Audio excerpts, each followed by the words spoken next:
आइए संध्या की इस मधुर बेला में हम जुड़ते हैं क्लास 12th की केमिस्ट्री लेसन नंबर 2 का टॉपिक राउल्ट के नियम की स्थापना, derivation of Raoult's law.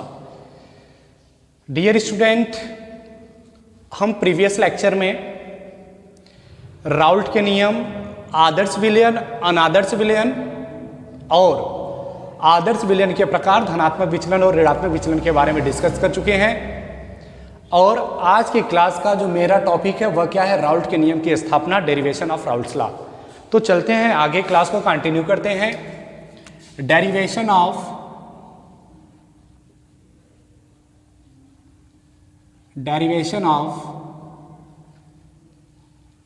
Raoult's law, derivation of Raoult's law. ठीक है, राउल्ट के नियम की स्थापना के बारे में हम लोग डिस्कस करते हैं। ठीक है दोस्तों, चलते हैं आगे। जैसे आपको बोला जाता है कि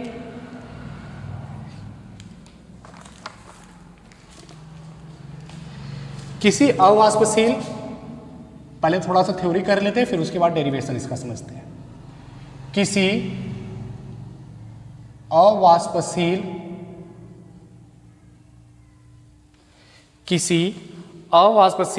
विलय के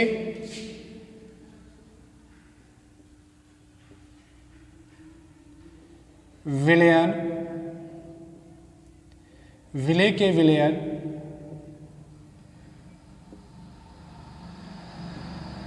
के वाष्प दाब का अवनमन या के वाष्प दाब उसके विलयन के वाष्प दाब उसके विलायक के मूल प्रभाज, उसके विलायक के मूल प्रभाज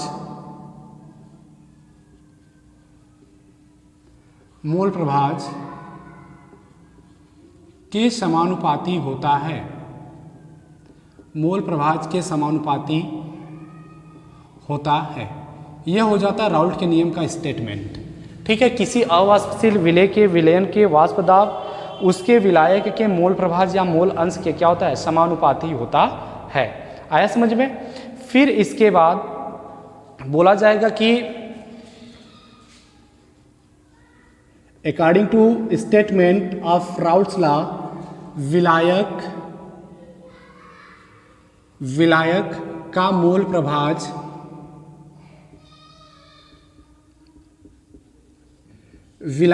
प्रभाज कितना होता है भाई?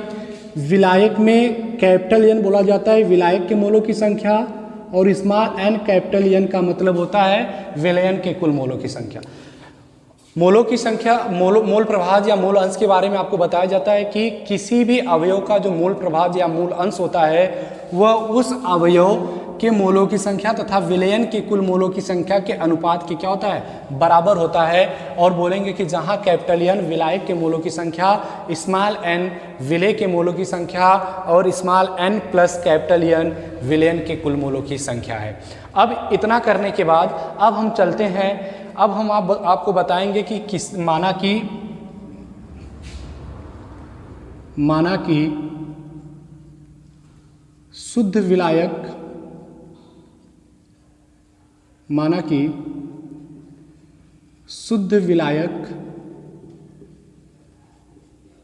का वाष्प दाब,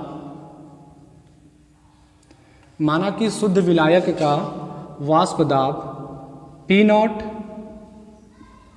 तथा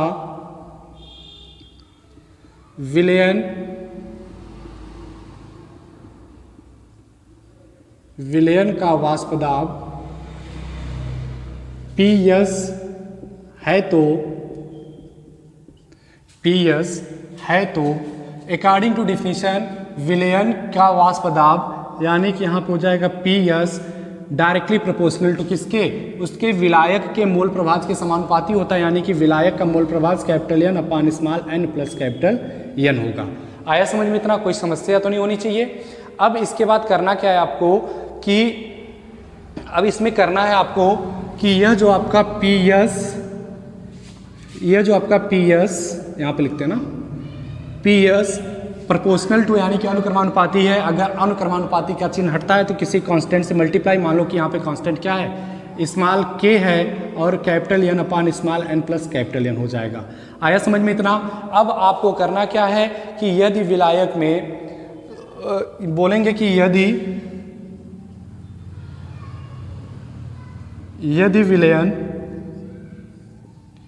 में विलेय पदार्थ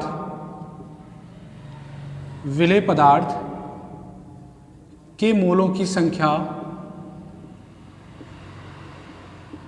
विलेय पदार्थ के मोलों की संख्या, यदि विलयन में विलेय पदार्थ के मोलों की संख्या स्मॉल n बराबर 0 हो जाए, तब जो विलयन का वाष्पदाब होगा वह शुद्ध विलायक के वाष्पदाब के क्या हो जाएगा, बराबर हो जाएगा। यानी कि यहाँ से देख लीजिएगा, यहाँ से देखिएगा, आप क्या बोलोगे कि यह जो आपका पी एस होगा, ध्यान देने वाली बात है कि यह जो आपका पी एस होगा, पी एस इक्वल टू, अब यह जो आपका के है, समझिएगा, यह जो आपका के है, के को हम लोग के कर लें और कैपिटल एन की जगह पे हमको क्या करना है, कुछ नहीं करना है, कैपिटल एन ला देना और स्मॉल एन की जगह पे 0 प्लस कैपिटल एन कर लेना है। यानी कि आप क्या बोलोगे कि यह जो आपका पी एस का मान होगा वह किसके बराबर हो जाएगा, पी एस का जो मान होगा वह किसके बराबर हो जाएगा, के, और यह जो पी एस का मान होगा वह किसके बराबर हो जाता है, पी नॉट के। तो हम लोग यहाँ पे कर लेंगे पी नॉट इक्वल टू के, और यह हो जाएगा आपका पी नॉट इक्वल टू के कैपिटल एन अपान कैपिटल एन, ये दोनों कैंसिल हो गया तो पी नॉट इक्वल टू कितना हो गया, के हो गया। इसको इक्वेशन नंबर फर्स्ट मान लीजिए, तो यह क्या हो जाएगा, इक्वेशन नंबर सेकंड। अब बोलेंगे क्या हम लोग कि समीकरण 1 व समीकरण 2 से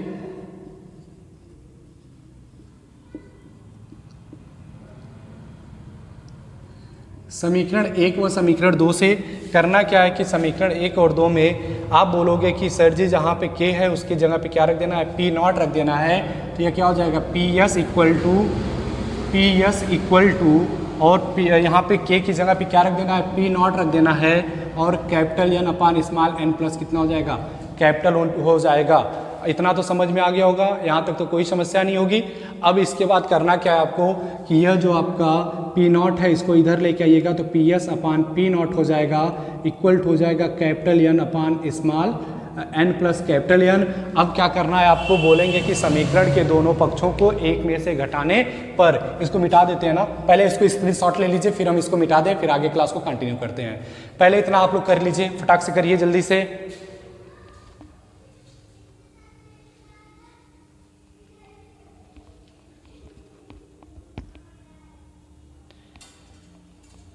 सॉरी, चलते हैं आगे। अब इसके बाद करना क्या हमको कि बोलेंगे कि यह जो आपका समीकरण आया है, इस समीकरण के दोनों पक्षों को एक में से घटाने पर, अगर एक में से घटा देंगे हम लोग तो हमको राउल्ट के नियम का डेरिवेशन पता हो जाएगा। तो बोलेंगे कि समीकरण के दोनों पक्षों को, इसको समीकरण नंबर 3 मान लो ना, समीकरण नंबर 3 बोलेंगे, समीकरण 3 को या समीकरण 3 के दोनों पक्षों को एक में से घटाने पर, समीकरण 1 के दोनों पक्षों को एक में से घटाने पर तो यह हो जाएगा 1 minus P S upon P naught equal to हो जाएगा 1 minus capital N upon small n plus capital N. अब यहाँ पे अगर एलसीएम लेंगे तो यह क्या हो जाएगा, पी नॉट, और ये हो जाएगा P naught minus P S equal to हो जाएगा small n plus capital N minus capital N upon small n plus capital N. ये दोनों वैल्यू कैंसिल, तो P naught minus P S upon P naught equal to हो जाएगा small n plus capital small n upon small n plus capital N. That is the Raoult's law. ठीक है, कर लिया जाए इतना, फिर हम आगे चलते हैं। इसका मतलब क्या हो गया, बोलेंगे अतः राउल्ट के नियमानुसार, राउल्ट के नियमानुसार राउल्ट के नियमानुसार, राउल्ट के नियम के अनुसार विलयन के वाष्प दाब का अपेक्षिक अवनमन, वाष्प दाब का आपेक्षिक अवनमन, आपेक्षिक अवनमन मतलब P naught minus P S upon P not, ठीक है। वाष्प दाब का आपेक्षिक अवनमन विलय के मूल प्रभाज, विलय के मूल प्रभाज के बराबर होता है, बराबर होता है, ठीक है। कर लीजिए इतना, फिर हम आगे चलते हैं। जल्दी से करिए, इतना नोट कर लीजिए। यही होता है राउल्ट के। हम आगे क्लास को कंटिन्यू करते हैं और उसमें हेडिंग बनेगा, इसको मिटा लेते हैं पहले।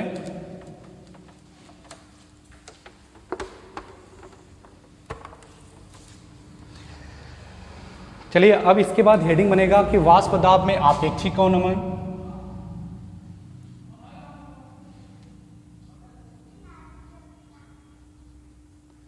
वाष्प दाब में आपेक्षिक, वाष्प दाब में आपेक्षिक अवनमन से अवाष्पशील,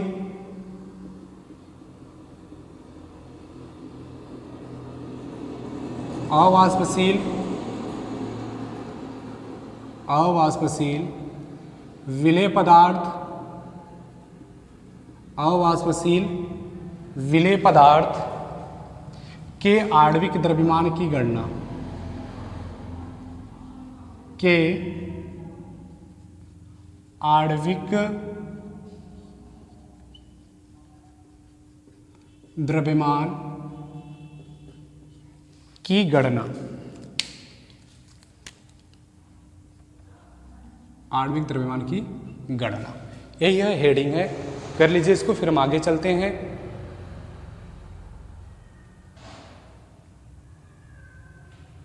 ठीक है, तो इसको इंग्लिश में कहेंगे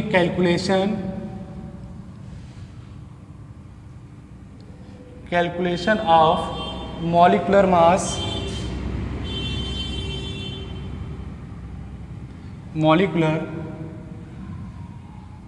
of non वैलेटाइल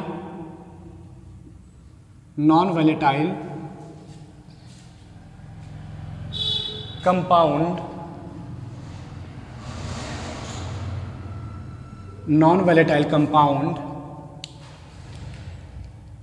with relative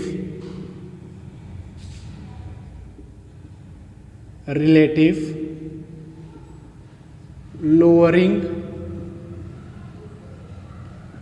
in vapor pressure.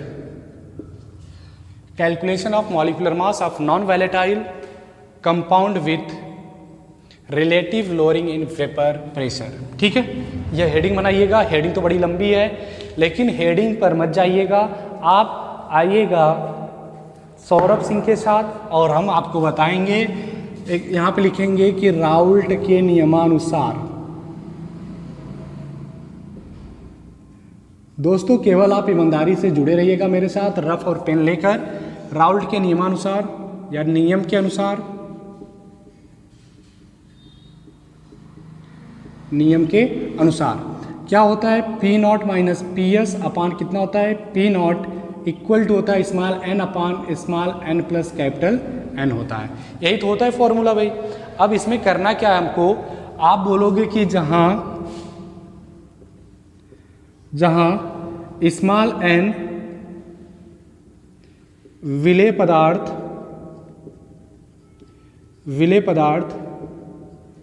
के मोलों की संख्या, विलय पदार्थ के मोलों की संख्या है, और स्मॉल एन का मान हो जाएगा small W upon small M. Small डब्ल्यू का मतलब हो जाएगा विलय पदार्थ का भार, विलेय पदार्थ का भार बटे विलेय पदार्थ का अणुभार। विलेय पदार्थ का अणुभार, ठीक है। और कैपिटल एन क्या होता है? तो कैपिटल एन होता है आपका विलायक के मोलों की संख्या। विलायक के मोलों की संख्या। और आप कह सकते हो कि कैपिटल एन बराबर होता है capital W upon capital M, जहां कैपिटल डब्ल्यू क्या होता है? विलायक का भार। विलायक का भार। और कैपिटल एम होता है विलायक का अणुभार। विलायक का अणुभार, मॉलिक्यूलर वेट, ठीक है। अब चलते हैं हम आगे, इसको इक्वेशन नंबर फर्स्ट बनाएंगे और बोलेंगे कि तब समीकरण 1 से लिखेंगे, समीकरण 1 से P naught minus P S upon P naught equal to small N की वैल्यू रखेंगे small W upon small M. Small W upon small M upon small N की जगह पे रखेंगे small W upon small M, और यहाँ पे capital N है, कैपिटल एन की जगह पे रखेंगे capital W upon capital M रखेंगे। समझ में आया इतना? अब क्या करना है हमको? P naught minus P S upon क्या कर देना है? पी नॉट कर देना है equal to small W upon small M upon हो जाएगा, मल्टीप्लाई करके लिख लो, या तो यहीं पे लाके छोड़ देते हैं और इसी को हम लोग करेक्ट आंसर मान लेते हैं, ठीक है। या तो हम लोग क्या कर सकते हैं, या तो हम लोग कह सकते हैं कि यह जो आपका विलेय पदार्थ के मोलों की संख्या है, विलेय पदार्थ के मोलों की संख्या का मान बहुत कम है, यानी कि स्मॉल एन की वैल्यू लगभग किसके बराबर कर लें? यहाँ पे यहाँ पे लिख लीजिए विलयन में विलेय पदार्थ, थोड़ा सा इसको बना लीजिए ना, मेकअप कर दीजिए इसको, विलयन में विलेय पदार्थ। तब जब विलयन में विलेय पदार्थ की बात करेंगे तो यहाँ पर हो जाएगा P naught minus P S upon क्या हो जाएगा? पी नॉट हो जाएगा equal to small M upon small W upon small M, और इसकी वैल्यू हम लोग 0 के बराबर कर लेंगे और यहाँ पर जाएगा capital W upon capital M. तो जब सॉल्व करेंगे तो स्मॉल डब्ल्यू capital M upon small m capital W, that is the correct answer, ठीक है। कर लीजिए इसको, फिर हम आगे क्लास को कंटिन्यू करते हैं और इस पर हम कुछ न्यूमेरिकल्स आपको बता देते हैं। करिए जल्दी से, फटाक से करिए।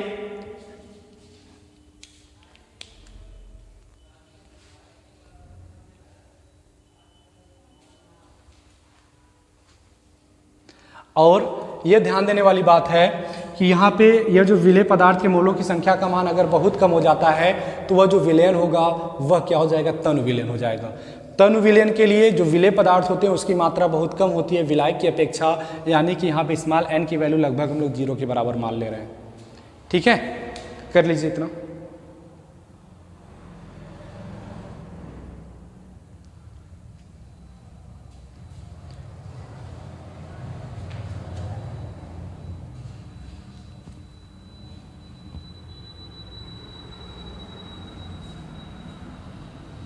चलें आगे, ठीक है। अब हम इस पर कुछ क्वेश्चंस आपको बता देते हैं।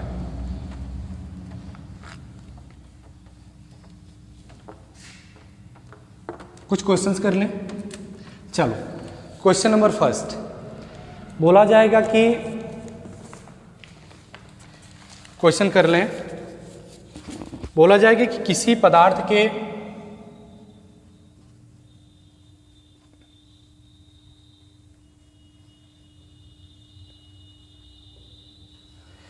किसी पदार्थ के 18.1 ग्राम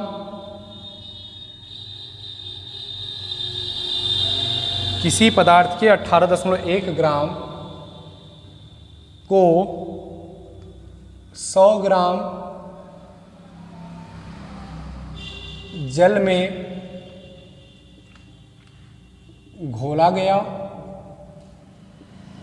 किसी पदार्थ के 18.1 ग्राम को 100 ग्राम जल में घोला गया तो विलयन का वाष्प दाब, विलयन का वाष्प दाब 87 mm ऑफ Hg या 87 mm पाया गया। 87 mm का मतलब मिलीमीटर, मिलीमीटर पाया गया। ठीक है, यदि इसी ताप पर, यदि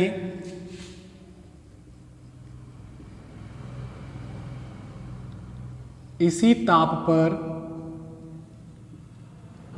यदि इसी ताप पर विलायक का वाष्प दाब, इसी ताप पर विलायक, विलायक यानी कि यहां पे विलायक क्या है, जल का वाष्प दाब, वाष्प दाब 97 मतलब 92 कर लीजिए, 92, 97 न करके 92 कर ले, 92 कर ले,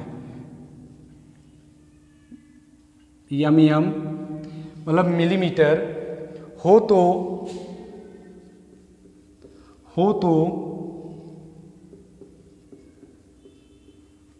पदार्थ,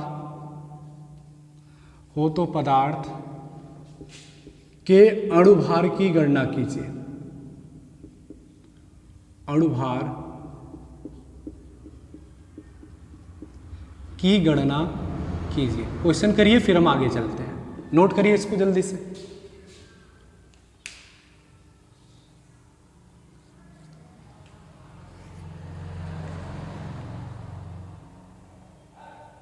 नोट करिए जल्दी से।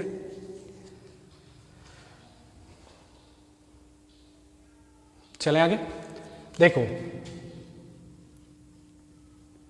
क्वेश्चन में दिया क्या है कि किसी पदार्थ के, मतलब यह क्या दिया गया आपको, विलय का द्रव्यमान,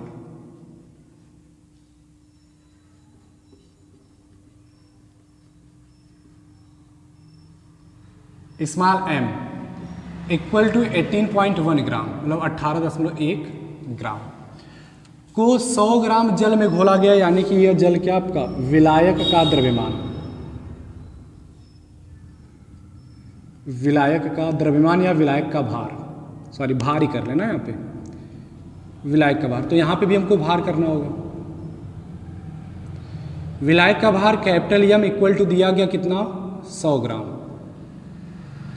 और ध्यान देने वाली बात है कि यह जो विलायक यानी कि जल, यहाँ पे जो विलायक हुआ क्या आपका जल, जल का अणुभार, जल का अणुभार कैपिटल M इक्वल टू, और जल का अणुभार कितना होता है 18 होता है। ठीक है, ग्राम पर मोल होता है मात्रक इसका। फिर बोला गया कि विलयन का वाष्प दाब, यानी कि यह जो विलयन का वाष्प दाब है,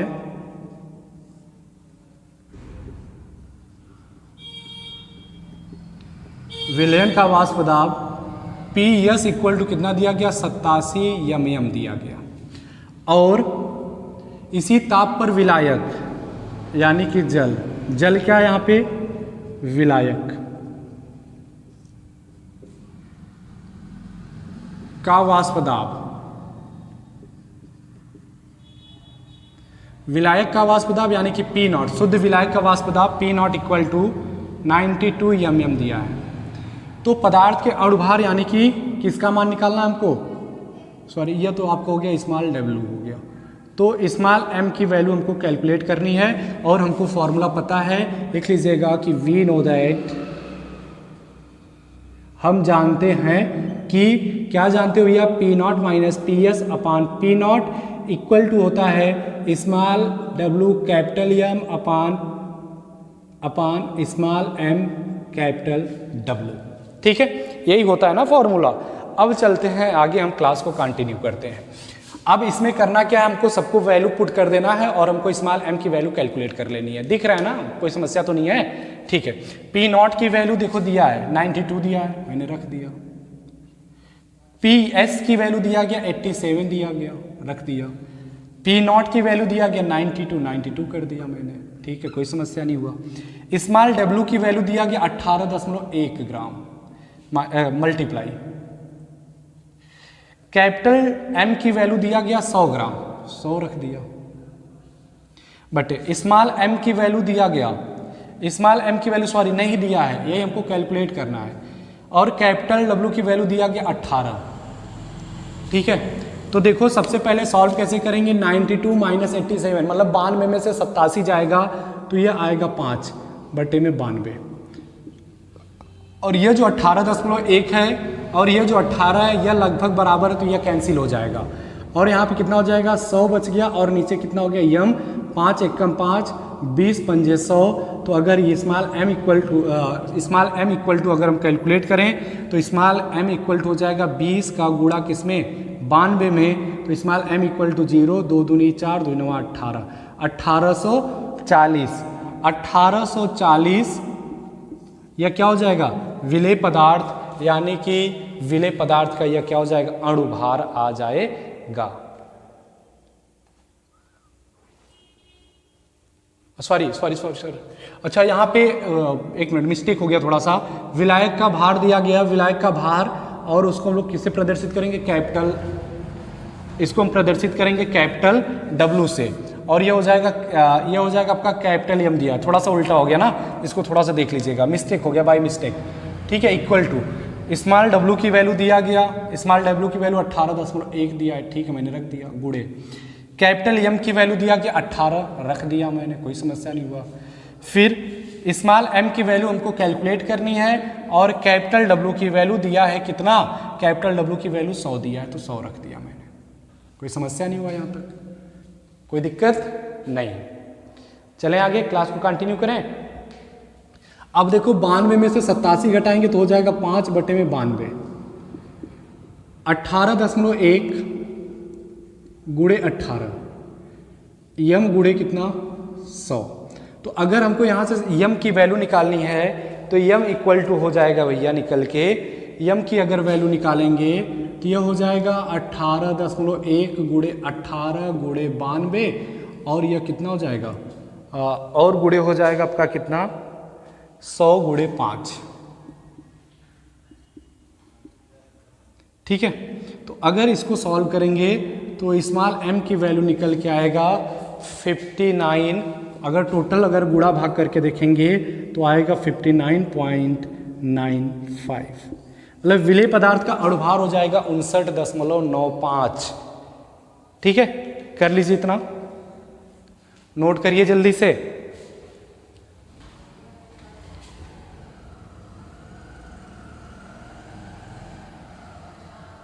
नोट करिए, फिर हम आगे चलें। और कुछ क्वेश्चंस हम आपको बताएंगे, फिर उसके बाद क्लास को ओवर करेंगे।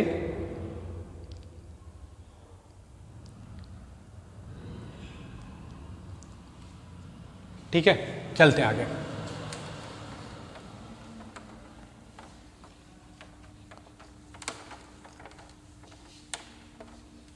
क्वेश्चन को सॉल्व करते समय थोड़ा सा सतर्क होने की जरूर आवश्यकता है, और पूरा एकदम ध्यान देते हुए क्वेश्चन को अगर आप करेंगे तो कभी भी गलत नहीं होगा, ठीक है। हम अगला क्वेश्चन लिखते हैं, लिख देते हैं क्वेश्चन, सॉरी यहाँ से लिखते हैं ना, शुद्ध बेंजीन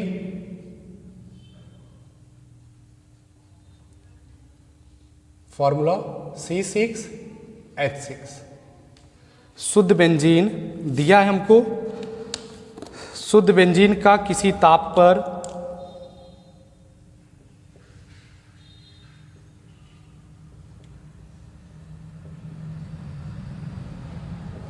शुद्ध बेंजीन का किसी ताप पर वाष्प दाब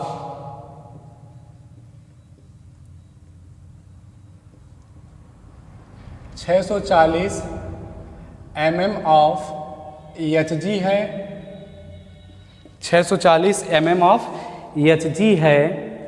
एक अवाष्पशील विद्युत अनपघट्य, एक अवाष्पशील एक अवाष्पशील विद्युत अनअपघट्य पदार्थ जिसका भार 2.75 ग्राम 2.75 ग्राम है, शुद्ध बेंजीन यानी कि यहां पे लिख लो अवाष्पशील विद्युत अनअपघट्य पदार्थ जिसका भार 2.75 ग्राम है, 39 ग्राम बेंजीन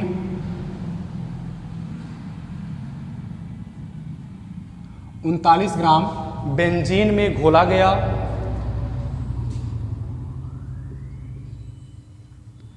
39 ग्राम बेंजीन में घोला गया तो विलयन के वाष्प दाब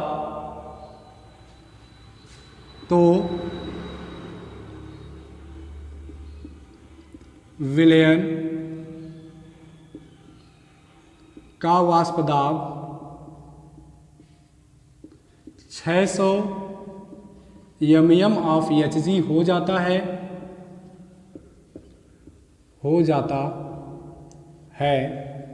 600 mm ऑफ Hg हो जाता है। तो ठोस पदार्थ के अणुभार की गणना कीजिए। ठोस पदार्थ के अणुभार की गणना कीजिए। एक क्वेश्चन हम बता के आज की क्लास को ओवर करेंगे, ठीक है। और जहां न समझ में आएगा आप लोग कमेंट बॉक्स में कमेंट करके मुझे बता दीजिएगा, ठीक है। तो सबसे पहले देखो, क्वेश्चन को जब सॉल्व करते हैं, सॉल्यूशन जब इसका लिखते हैं, सॉल्व जब लिख करते हैं इसको, तो शुद्ध बेंजीन है, शुद्ध बेंजीन का किसी ताप पर वाष्प दाब, अगर मैंने बोला था कि अगर कोई वस्तु शुद्ध होगा यानी कि शुद्ध विलायक होगा, तो शुद्ध विलायक हम लोग किससे दिखाएंगे, पी नॉट से। और पी नॉट की वैल्यू दिया गया किसका, 640 mm ऑफ Hg, ठीक है।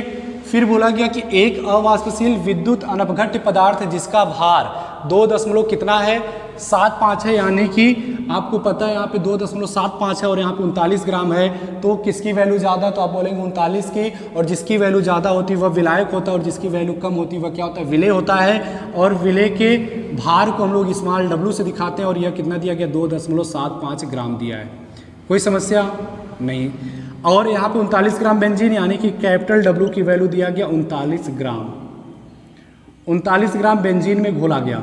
और आपको पता है कि यह जो बेंजीन है यानी कि बेंजीन का फार्मूला C6H6 का अणुभार यानी कि मॉलिक्यूलर वेट तो निकाल लेते हैं। 6 गुणे और कार्बन है तो कार्बन का होता है 12 प्लस 6 गुणे हाइड्रोजन का होता है 1, तो 12 का गुणा 6 में करेंगे 12 6 72 प्लस 6 यानी कि कितना हो जाएगा 78, ठीक है। यह हो गया आपका अणुभार यानी कि किसका मान हो गया, विलायक यानी कि कैपिटल M की वैल्यू हो गया। विलयन का वाष्पदाब, विलयन के वाष्पदाब को हम लोग किससे दिखाते हैं, PS से दिखाते हैं और PS की वैल्यू है 600 mm of Hg, 600 mm of Hg हो जाता है। तो उसके अणुभार की गणना कीजिए, यानी कि हमको किसकी वैल्यू निकालनी है, स्मॉल m की वैल्यू कैलकुलेट करनी है। अब हम लोग कैसे सॉल्व करेंगे, आपको फॉर्मूला तो मैंने बताया था, लिख लीजिएगा। वी नो दैट, एक बार फिर से, नहीं जानते फिर भी लिख लिया करो, ठीक है। तो यहाँ पे क्या हो जाएगा, P नॉट माइनस PS अपान कितना हो जाएगा, P नॉट इक्वल टू क्या होता है, स्मॉल w कैपिटल M अपान कैपिटल W स्मॉल m। तो P नॉट की वैल्यू कितना रखेंगे भैया, 640, PS की वैल्यू कितना रखेंगे, 600, ठीक है। फिर यहाँ पे 640 बराबर स्मॉल w की वैल्यू कितना रखेंगे, 2.75, एक एक करके अगर लगाएंगे तो बहुत आसानी से लग जाएगा। कैपिटल M की वैल्यू कितना दिया, कैपिटल M दिया आपको 78 रख दिया। इस कैपिटल W की वैल्यू कितना दिया गया, 39 रख दिया। स्मॉल m की वैल्यू कितना दिया गया, स्मॉल m की वैल्यू निकालना है, ठीक है। 39 से कम 39 दूना कितना 78, 640 में से 600 जाएगा तो कितना बचा, 40 बटे में कितना हो जाएगा 640। 2 का गुणा इसमें करेंगे, 2 पचे 10 को 0, 2 सते 14, 1 15, 2 दूनी 4, 1 5, ठीक है। बटे में कितना हो जाएगा स्मॉल एम हो जाएगा, 0 0 गया, 4 एकम 4, 16 चौके 64। ये देखो अब अगर इसको सॉल्व करेंगे तो स्मॉल m इक्वल टू हो जाएगा 16 मल्टीप्लाई 5.50, तो स्मॉल m इक्वल टू हो जाएगा 16 का गुणा 5 में करेंगे 80 को 0 बचा कितना आपका 8, 16 पचे 80 और 8 कितना हो जाएगा 88। यानी कि जो विलेय पदार्थ होगा और विलेय पदार्थ का जो अणुभार निकल के आएगा वह कितना आएगा आपका 88.0 आएगा, यानी कि 88 आएगा। That is the correct answer. ठीक है, अब इसके बाद हम कल की क्लास में आगे कंटिन्यू करेंगे। आज के लिए फिलहाल इतना ही, बहुत बहुत धन्यवाद आप लोग का। ठीक है, चलते हैं आगे। आज के लिए केवल इतना ही।